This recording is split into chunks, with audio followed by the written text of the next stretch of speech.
and welcome back to Book and Page. We are on to Chapter 3 of All Quiet on the Western Front. So, as always, we'll start with a brief overview of what happened in this chapter, and then talk about things in a little more detail. One of the things to notice about this book is a lot of things seem to happen in little scenes and reminiscing moments. They're all a little jumbled together, so if my summary doesn't seem to flow, it's because we're hopping not between viewpoints, it's always Paul, but between times, him reminiscing things, and present day. So it comes across a little weird. But hey, reinforcements have arrived on the front, and they're taking a look at the new recruits, some of whom are actually younger than our boys here who signed up when they were 19. And surprisingly, this gives Paul a chance to talk about Kat, who's one of the older men in their friend group, and one of the ones really in charge. Very intelligent man, Kat is. Because it turns out he does things like saves a stash of beef and beans, which he shares with one of the recruits, telling him he'll trade for it next time, but he'll share freely with his friends. This prompts Paul to remember a time where they were camped out in the middle of nowhere in an old factory, and while the lieutenant said they would have no food, Kat managed to find not only bedding for them with some hay, but also some fresh bread and some horse meat to eat. Which gives you a sense of really what Kat does for his friends, but none of them are aware of how he actually does this. They think he has something of a sixth sense for finding edible things in the middle of nowhere. Excellent. Back in the present, they've had to do some extra drills because one of them didn't salute properly, and this has prompted a couple of them, mainly Cope and Kat, to start a bit of an argument about a couple of things. They start arguing about the war itself and the better way to win wars, while they also argue about a dogfight happening between two planes above them, and eventually about armies' power and discipline and what happens to those given power and those who are disciplined.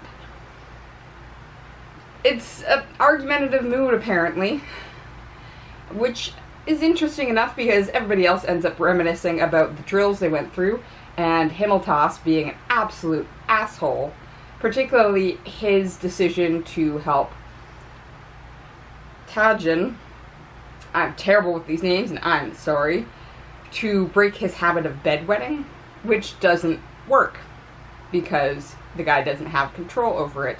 He's not, like, perfectly healthy, is what Paul kind of says. And then they finish the chapter reminiscing, now that Himmeltoss is coming to the front, about the day before they left for the front, beating the ever-loving shit out of the man. Yes. And that's chapter 3. So, there's definitely a few things to talk about in this chapter in some very interesting ways. I mentioned if the summary sounds a bit all over, it's because we're seeing these little scenes all pop through, and I think this is an interesting way of doing a book like this, because it is a question of what Paul is thinking about at the time and how his thoughts move. I think a lot of us have had these points where we've jumped in what we're thinking because something has reminded us about something else. And in the situation that these guys are in, it makes sense that they want to reminisce a lot. Like I said last video, Paul tells himself stories. Well, the scene format that we actually have, particularly in this third chapter, gives us a sense of how that actually works in his head.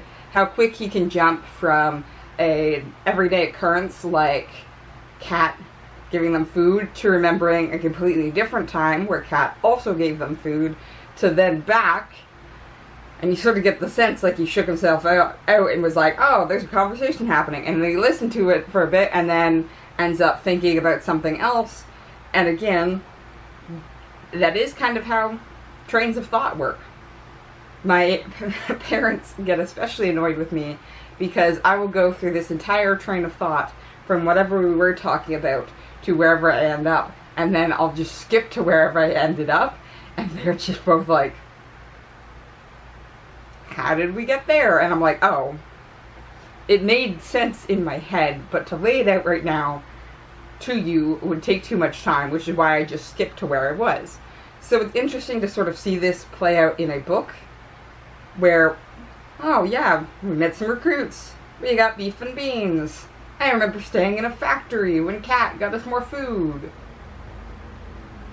We've settled in to talk about some things after some drills. Like, it's just a little disconnected, but that's kind of how your head works.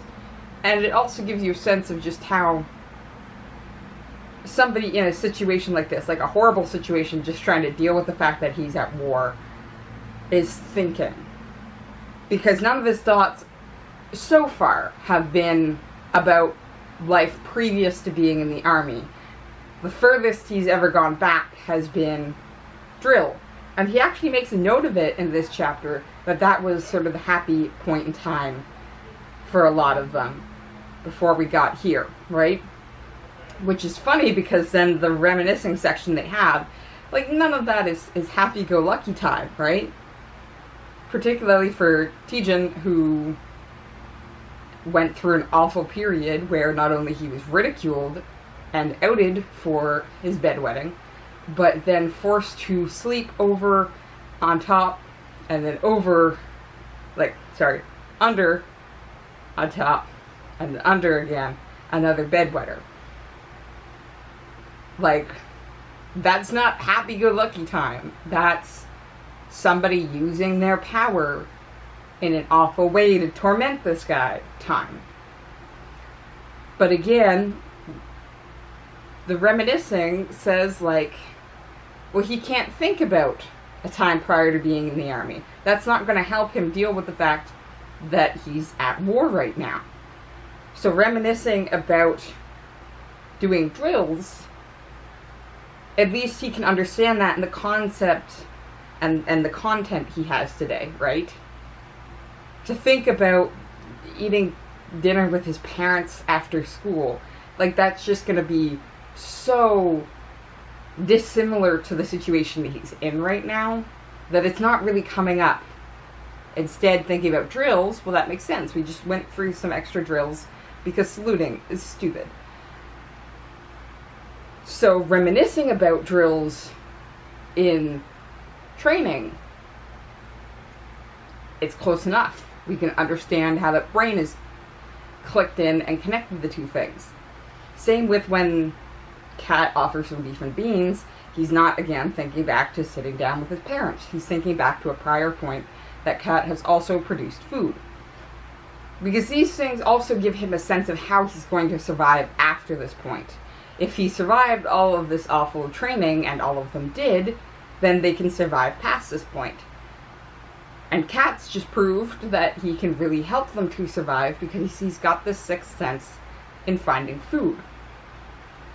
But again, when you look at all of these memories, you also get a sense of precisely what Paul doesn't address in order to keep this story as one that's going to help him survive. Because one of the things they don't directly ask Kat is where he's actually getting all of this stuff. The lieutenant kind of does. He asks where he got the bread because it's still warm. Kat just doesn't say anything. None of the guys are going to look a gift horse in the mouth. That's kind of awful considering they are in fact eating horse meat. But you do what you have to survive. But that's really the sense you're actually getting with Kat as well. One of the things he announces, before he admits that he traded the cook for the beef and beans, is sharp eyes and light fingers.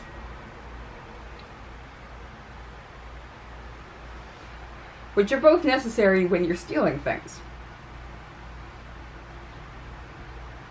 So, there is a possibility, of course, that Kat is helping feed these people by stealing from other people. And this entire chapter then, like, when you look into the core of it, it is a question then of your moral standpoint in all of this. And Eric, like, draws attention to it with the fact that Copt and Kat are arguing about the ethics of not only the war, but having power.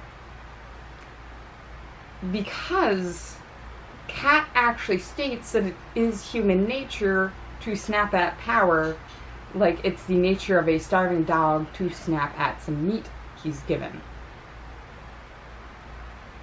And we see that in the rest of the chapter. The officers, while they might officers, they're soldiers. I don't think any of them are like full officers.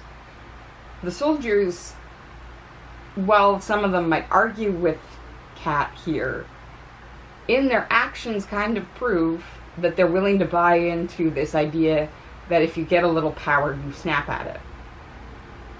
Because Cat seems to have either this ability to find and steal things, or find and convince the person to give them to him, and none of them are willing to call him out on it and say that in helping us, you're hurting somebody else.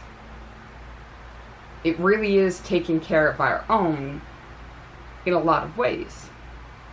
And we see here a really interesting version of taking care of our own. Because these people are fighting for their fatherland. They're fighting for Germany. So they are fighting that us versus them battle already in the war itself.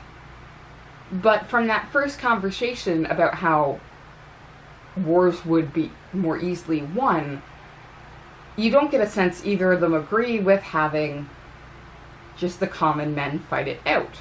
Comte actually suggests, hey, let's just throw an event. We have two people go at it.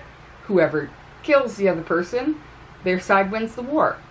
Cat makes the argument that if you fed the politicians, the soldiers, the big businessmen, and the officers all the same and had them do all the same work, then wars would be fought and won far quicker, or wouldn't even be fought at all. Because those who are really going to benefit from this war don't really have to sacrifice anything. So no one here really seems to agree with the idea that we need to fight somebody else's war for them. So the us versus them for this group of people is not just Germany versus its enemies. It is also their group of friends versus everybody else. That's why Cat actually says to the recruit that he has to trade something next time, but his own friends get off scot-free. He will give them his own food. They're the us, and the other soldiers are the them. That's why the lieutenant, when Paul is reminiscing about Cat finding bread and horse meat, doesn't get any. Why should he? Cat's here to take care of his own group of people, not everybody else. And this is really interesting overall, because part of this is based in that power argument. Cat has enough power to help a certain number of people. If he tried to help everybody, he'd actually prove to be quite powerless. So instead, he keeps the power that he has and takes care of a smaller group of people. And maybe it's true, decide that that's not really the argument being made. Cat is actually doing a good job. But again, if he's stealing to take care of his own people, he is using his power as a soldier, as probably a bigger man than some of these other people and non-combatants, to get what he wants and to get his way. That might benefit the people we're following along now, but it is something we have to recognize. Somebody here loses out. And we can't just be happy that it's not our group of people. We have to recognize other people are being hurt in this entire thing. Whose horse did Cat get that horse meat from? Because Paul does say the bag was bloody. That is a newly slaughtered horse. It's those uncomfortable questions that we have to try and keep in mind. Especially since we actually end this chapter with the most direct recognition of Cat's argument here. You get a little power and you snap at it. This conversation, of course, is occurring around the idea of Himmelstas, who used to be a mailman and probably wasn't as tyrannical as a mailman as he was as this person in charge of recruits and training. So Kat makes the argument, well, the army gives him that power. In no civil act is he going to have so much power without having the government itself smack him down. But in the army, it's a free-for-all. So in the end, before they head off to the front, Paul and his friends do snap up their own little bit of power. They're going to be out of Himmelstas's power range very shortly. They've discovered that the group of them are stronger than one of him. So they proceed to ambush him and beat him badly. Like, not just with their fists either. One of them does have a whip of some sort. Well, Paul points out that he learned that from Himmelstas himself. If you don't want to be the low man on the totem pole, you're going to have to grab power and put other people down so you can climb up.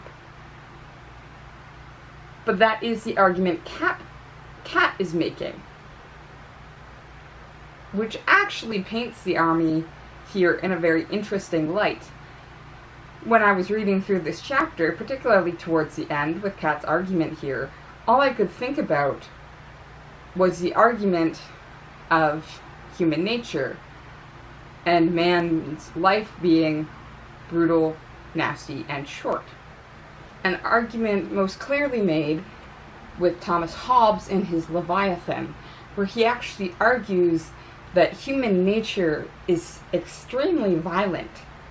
Everyone's seeking out power, and the smaller men find power in groups. And they'll take out the bigger men who have natural power themselves that way, which seems to be what's actually showing up directly in this chapter. Himmelstas might have been one of the bigger men, but we saw in the previous chapter there were men bigger than him who give him a slap on the wrist. But the soldiers do figure out they don't want to rely on other powerful men all the time. They want to have power themselves. So they get together and take out Himmelstas. So we actually have a very interesting argument about power and human nature in the army. Because Kat is sort of buying into all of Thomas Hobbes' idea. The Leviathan is actually government control that will then control human nature. We create laws and punishments so that we don't have anybody just going mad with power. So the idea we actually get, if we buy into the idea of human nature that Hobbes presents, is that the army actually give us the closer look at what true human nature is, what you're willing to do to survive. If you're a big enough man, you don't need anybody else to survive, but smaller soldiers, like our group here, do need to team up. But they need to be careful of the size of group they have and who they include, which is why some of the new recruits might trade in to help benefit both groups, but he will never be part of the group you actually see here. Human nature is exposed in the worst scenarios of humanity, in the army and actively in the war. Because Himmelstas wouldn't actually have this position in the army if there wasn't a war happening. They would have no need of a mailman to train recruits.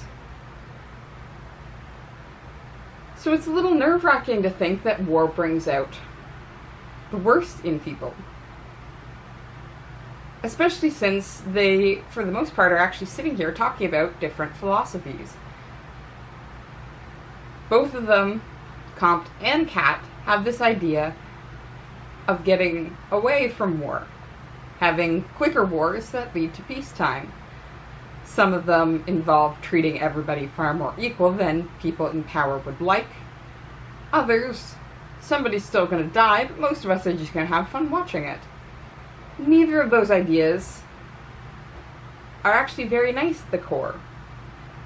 Because while the idea that Cat puts forward about feeding everybody equally and everybody doing the equal amount of work directly contradicts his conversation about power in the army. If people are so willing to grab power, they're not about to give it up in order to make sure war happens quicker. The politicians aren't about to strap on helmets for the most part. It takes a man with his own moral understanding to decide that's something he's going to do. And truth be told, there are certainly men like that throughout all of the countries involved in both world wars. But it's the exception, not the rule. Which Cat is saying here. Cat is saying that most people are going to snap at the power they can get and not give it back. So the idea that you can then feed and do the same work as everybody else actually falls apart fairly easily. In his idea of human nature, that would never happen. It's just a nice story to tell yourself to help explain why you're stuck here and how you would get out if you had that power base. But again, if you want to keep that power, it's not how it works. And then Comte's idea, who interestingly enough is a little unsure about this power dynamic.